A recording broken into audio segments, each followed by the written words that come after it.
Hello दोस्तों, नमस्कार। आप सभी का स्वागत हमारे channel Hindi GS practice class by Hemlata में। तो हम लोग क्या आज प्रैक्टिस सेट हल करेंगे। टॉप 20 चल रहा है। तो एक एक प्रश्न को वन लाइनर प्रश्न है, आप लोग नोट भी करते रहिएगा। इससे हम लोगों के काफ़ी सारे प्रश्न कलेक्ट हो सकेंगे और हमारी अच्छी तैयारी भी हो सकेगी। तो चलिए आइए देखते हैं टाइम ना वेस्ट करते हुए सुपर फास्ट रिवीजन क्लास में आल्हा किस ऋतु में गाया जाता है। प्रश्न कह रहा है कि आल्हा किस ऋतु में गाया जाता है। किस ऋतु में गाया जाता है। आल्हा का समय कब होता है? श्रावण से कब तक? भादों तक होता है। भाद्र पक्ष जिसे कहते हैं। श्रावण में गाया जाता है, यानी कि वर्षा ऋतु के समय गाया जाता है। क्या आल्हा ऋतु में किस ऋतु में गाया जाता है?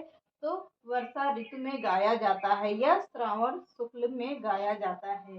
अगला प्रश्न क्या है? अपभ्रंश के प्रथम महाकवि है कौन है? अपभ्रंश के प्रथम महाकवि कौन है? तो स्वयंभू कौन है? अपभ्रंश के महाकवि हैं। स्वयंभू को अपभ्रंश के महाकवि बोला जाता है। अगला प्रश्न कहता है हिंदी का प्रथम महाकाव्य कौन सा है? हिंदी का प्रथम महाकाव्य कौन सा है? तो हिंदी में पूछता है कि प्रथम महाकाव्य कौन है, तो पृथ्वीराज रासो है। और पहला महाकाव्य कौन सा होगा? तो रामायण पहला होगा। हिंदी का प्रथम महाकाव्य कौन होगा? पृथ्वीराज रासो है। अगला प्रश्न कहता है आदिकालीन साहित्य में वीर रस की रचनाओं में आदिकालीन साहित्य में वीर रस की रचनाओं में किस भाषा का प्रयोग किया गया है? किस भाषा का प्रयोग किया गया है? कब? आदिकालीन साहित्य में वीर रस की रचनाओं में किस भाषा का प्रयोग किया गया है? तो डिंगल भाषा का प्रयोग किया गया है। किस भाषा का? डिंगल पिंगल जिसे कहते हैं, उसे डिंगल भाषा का प्रयोग किया गया है। डिंगल भाषा का प्रयोग किया गया है। अगला प्रश्न कह रहा है देसिल बयाना सब जन मिठा किसका कथन है? देसिल बयाना सब जन मिठा किसका कथन है? तो विद्यापति की का कथन है। किसका कथन है? विद्यापति की कथन है। देसिल बयाना सब जन मिठा। अगला प्रश्न देखते हैं शब्दानुशासन के लेखक हैं कौन है? शब्दानुशासन के लेखक कौन है? तो हेमचंद्र इसके लेखक हैं। किसके? हेमचंद्र शब्दानुशासन के लेखक हैं। अगला प्रश्न देखते हैं खालिक बारी किसकी रचना है? कौन सी रचना? खालिक बारी रचना किसकी है? किसकी मानी जाती है खालिक बारी रचना? खालिक से याद आता है किसकी होगी? अमीर खुसरो की रचना है। अमीर खुसरो की रचना। अगला प्रश्न कह रहा है अपभ्रंश को पुरानी हिंदी किसने कहा? अपभ्रंश को पुरानी हिंदी किसने कहा? चंद्रधर शर्मा गुलेरी ने कहा था। किसने कहा है अपभ्रंश को पुरानी हिंदी? किसने कहा? चंद्रधर शर्मा गुलेरी ने कहा। अगला प्रश्न देखते हैं राउल बेल किसकी रचना है? राउल बेल किसकी रचना है? तो राउल बेल रोड कवि की रचना है। रोड कवि एक कवि हैं जिनका नाम क्या है? रोड कवि। राउल बेल रोड कवि की रचना है। अगला है रासो शब्द की उत्पत्ति रामायण से किसने मानी थी? किसने मानी है? तो रासो शब्द की उत्पत्ति रामायण से किसने मानी है? तो रामचंद्र शुक्ल ने मानी है। किसने मानी है? रामचंद्र शुक्ल ने मानी है। अगली रचना देखते हैं पयुं चर्यू किसकी रचना है? तो सभी को पता है पयुं चर्यू किसकी रचना है? स्वयंभू की रचना मानी जाती है। कौन सी? पयुं चर्यू। पयुं चर्यू किस पर आधारित है? तो राम कथा पर आधारित है। राम कथा पर आधारित है। अगला प्रश्न देखते हैं। अगला प्रश्न देखते हैं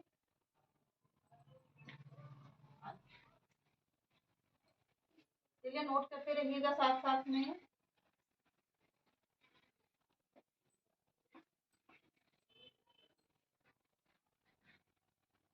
बहुत ही महत्वपूर्ण प्रश्न रखे हैं हमने। जो जो प्रश्न पूछे जाते हैं वही वही का प्रैक्टिस सेट हम लोग कर रहे हैं।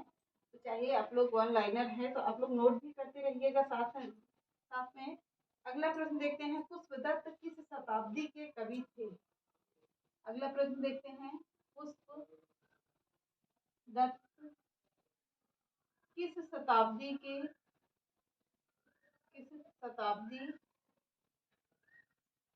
कवि थे? किस शब्द के कवि थे पुष्पदत्त? किस शब्द के किस शताब्दी के कवि थे? सॉरी, 10वीं शताब्दी के कवि थे। कब के थे? 10वीं शताब्दी के कवि थे पुष्पदत्त। 10वीं शताब्दी के कवि थे। अगला प्रश्न देखते हैं, दोहा कोश किसकी रचना है? दोहा कोश किस कवि की रचना है? किस कवि की रचना है? तो किसकी रचना है? सरहपा की रचना है। किसकी है? सरहपा की रचना है। सरहपा की रचना है। अगला प्रश्न देखते हैं।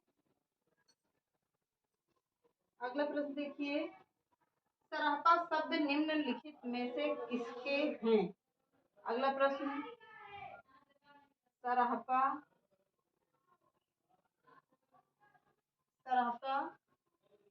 का संबंध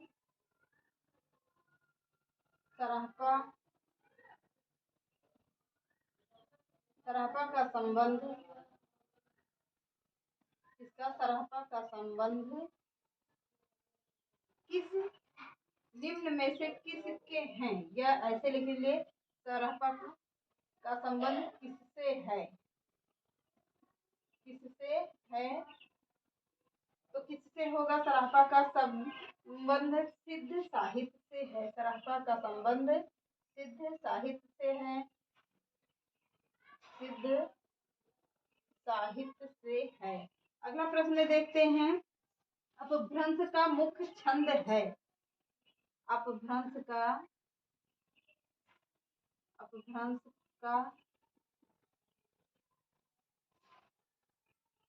मुख्य छंद है। क्या है? अपभ्रंश का मुख्य छंद है। क्या है? सरहपा में सबसे अपभ्रंश में क्या है? कौन सा छंद होगा? तो दोहा छंद माना जाता है। दोहा छंद होगा। अगला प्रश्न देखते हैं, परमात्म प्रकाश के रचनाकार हैं।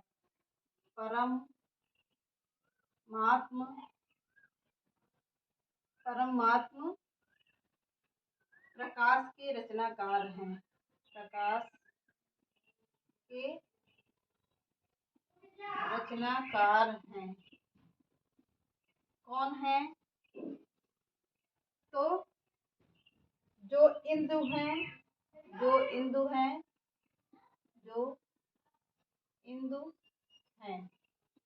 कौन होंगे? जो इंदु हैं। अगला प्रश्न देखते हैं,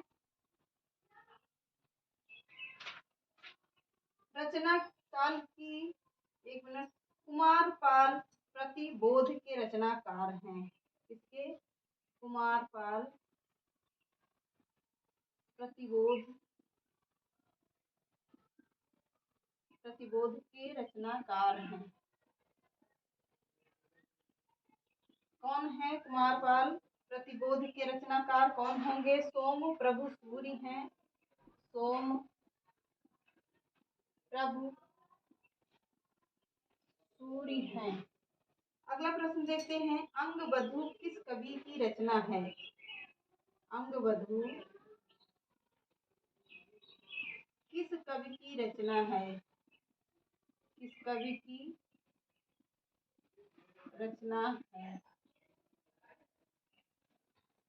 अगला देखते हैं, किसकी है? दादू दयाल की रचना है।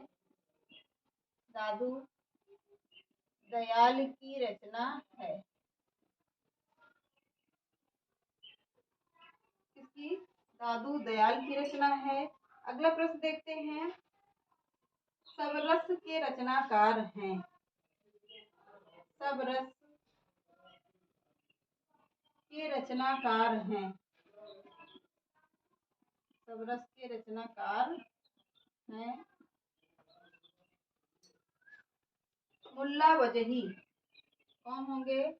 मुल्ला वजही।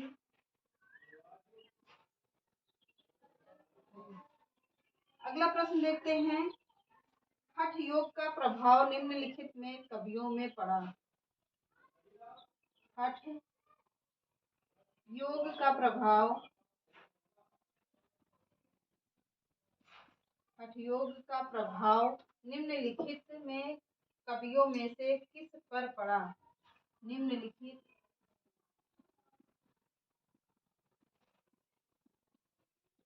कवियों में से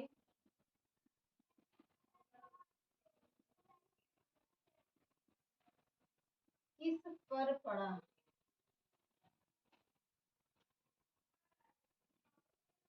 किस पर पड़ा? तो सबसे ज्यादा प्रभाव किस पर पड़ा? तो गोरखनाथ पर पड़ा। किस पर? गोरखनाथ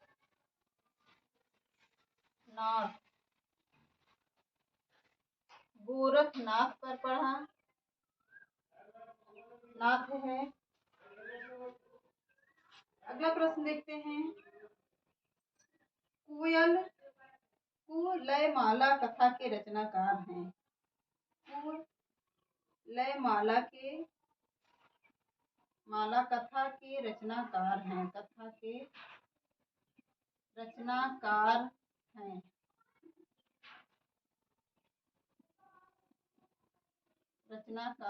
हैं। तो कौन होंगे? तो उद्योतन सूरि हैं। उद्योतन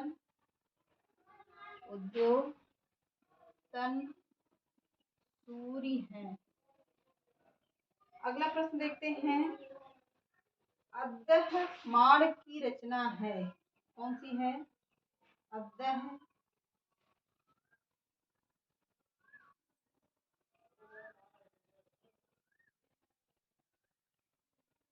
एक मिनट।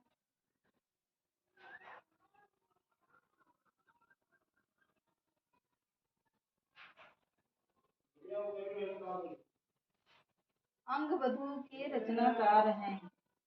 अंगवधू किस कवि की रचना है? किस कवि की रचना है? किसकी रचना है?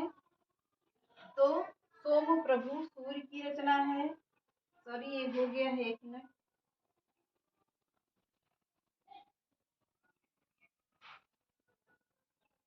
चलिए इसको देखते हैं। पुष्पदत्त किस शताब्दी के कवि थे? तो 10वीं शताब्दी के कवि थे। अगला प्रश्न देखते हैं। दोहा कोश किस कवि की रचना है? तो सराफा की रचना है। अगला प्रश्न देखते हैं। सराफा का संबंध किससे है? तो सिद्ध साहित्य से है। अगला प्रश्न है। अपभ्रंश का मुख्य छंद कौन सा है? तो दोहा छंद अपभ्रंश का मुख्य छंद होगा। परमात्म प्रकाश के रचनाकार कौन है? जो इंदु हैं। अगला प्रश्न है। कुमार पाल प्रतिबोध के रचनाकार कौन होंगे? सोमप्रभु सूरि हैं। अगला प्रश्न देखते हैं। अंगबधू किस कवि की रचना है? तो दयादू दयाल की रचना है। सबरस के रचनाकार कौन है? तो मुल्ला वजही हैं। अगला प्रश्न देखते हैं। हठ योग का प्रभाव निम्नलिखित में से किस कवि पर पड़ा? तो किस पर पड़ा? तो गोरखनाथ पर सबसे ज्यादा प्रभाव पड़ा था। अगला प्रश्न देखते हैं। कुवलयमाला कथा के रचनाकार हैं। कौन है? उद्योतन सूरि हैं। तो ये रहे आज के प्रश्न। तो चलिए आज के सेशन को यहीं समाप्त करते हैं। चैनल पसंद आए तो लाइक करिए, सब्सक्राइब करिए, ज़्यादा से ज़्यादा लोगों को शेयर करिए। नमस्कार।